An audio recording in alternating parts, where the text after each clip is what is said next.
The World Health Organization has declared an outbreak of Mpox a global health emergency, following a similar announcement by the Africa Centers for Disease Control and Prevention.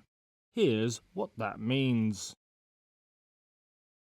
The WHO also declared Mpox an emergency 2 years ago, when a form of the disease began to spread globally, largely among men who have sex with men. That outbreak was brought under control in part due to vaccines. However, Mpox, which spreads through close contact, has been a public health problem in parts of Africa for decades. Democratic Republic of Congo is experiencing its worst outbreak ever. 27,000 cases and more than 1,100 deaths since January 2023, largely among children.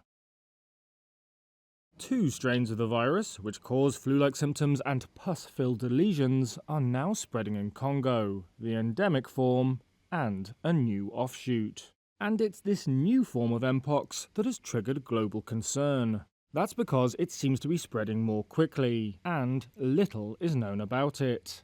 It moved from Congo to Rwanda, Uganda, Burundi, and Kenya, and then outside Africa's borders. The WHO has issued a public health emergency of international concern, the highest form of alert. That's done when diseases are spreading in new or unusual ways. The aim is to galvanize international cooperation and funding.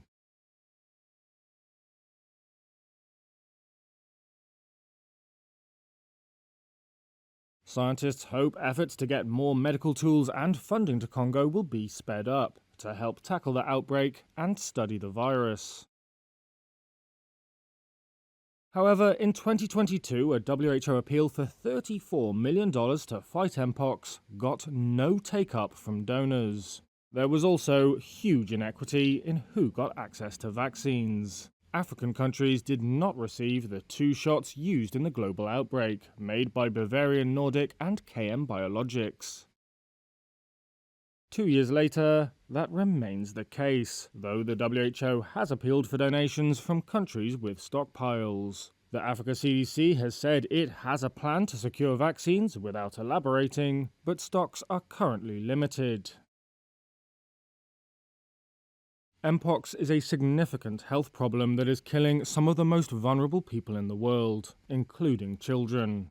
But it is not COVID-19. So far, there is no evidence that it spreads easily through the air like COVID. There are also proven tools to stop the spread and treat those most at risk.